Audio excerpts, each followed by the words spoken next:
Assalamualaikum warahmatullahi wabarakatuh. Hari ini Ustazah nak bagi kamu jawapan kepada latihan yang dah Ustazah bagi dekat kamu dalam WhatsApp. Okey. Kenapa Ustazah nak bincang jawapan dengan kamu? Supaya kamu terbimbing untuk menjawab soalan-soalan yang telah diberikan. Soalan berformat KSSM. Okey, kita tengok kepada soalan yang pertama. Ustazah rasa tak ada masalah kot. Sebab apa? Sebab soalan ni hanya isi tempat kosong. Okey, dah terconteng dekat sini. Sekejap. Okay, kita teruskan Soalan yang pertama, percampuran air mani.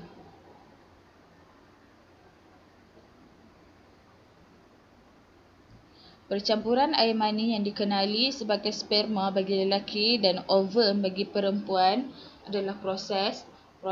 Jawapannya ialah nutfah. Okey, nutfah ni untuk jawapan yang nombor 1. Okey, segumpal darah yang tergantung dalam rahim merupakan proses alaqah. Okey, alaqah ni jawapan kepada soalan nombor 2. Kemudian, seketul daging yang lembut yang merupakan permulaan pertumbuhan otak, saraf tunjang dan pembentukan anggota lain adalah proses mudghah. Mudghah ini jawapan yang kepada soalan nombor 3.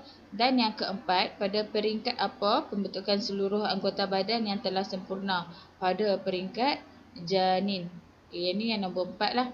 Okay, setakat ni Ustazah harap awak boleh fahamlah sebelum kita masuk ke soalan yang seterusnya. Okey, kemudian kita sambung kepada soalan B. Nyatakan kelebihan proses kejadian manusia berbanding dengan makhluk Allah yang lain. Soalan ni untuk menguji TP kamu yang kedua. Okey, jawapannya ialah yang pertama. Okey, kalau soalan yang macam ni, dia minta kelebihan kan. Okey, kamu bagi satu saja kelebihan. Kalau dia cakap 2 kelebihan, kamu kena letak 2. Okey, kelebihannya ialah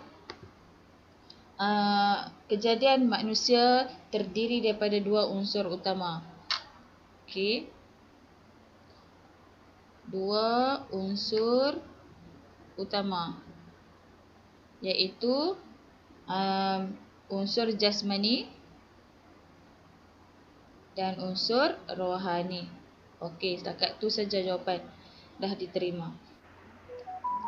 Okey, kita teruskan dengan soalan kebat. Seperti yang Ustazah beritahu dekat kamu dalam kelas, soalan kebat hendaklah mengandungi. Yang pertama ialah isi, yang kedua ialah huraian, yang ketiga ialah huraian lengkap dan yang keempat ialah kesimpulan. Okey, kita baca kepada soalan. Antara bukti kekuasaan Allah termasuklah penciptaan manusia yang amat sempurna.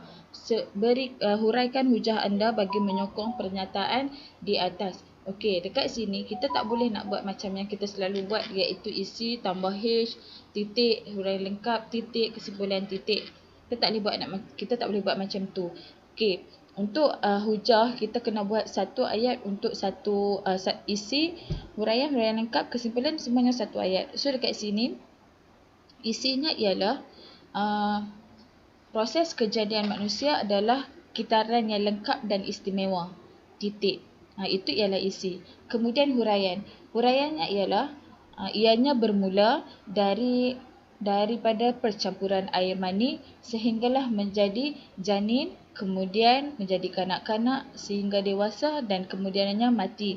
Titik. Itu adalah huraian. Okey, untuk huraian lengkap, tiada yang dapat menandingi ciptaan Allah yang Maha Esa ini. Titik. Lepas tu kesimpulan kan. Kesimpulannya, kita hendaklah sentiasa bersyukur supaya hidup kita sentiasa diredai oleh Allah. Okey, itu ialah untuk soalan kebat. Okey, Ustazah harap awak dapat salin dan tulis di dalam buku latihan kamu. Okey, terima kasih semua.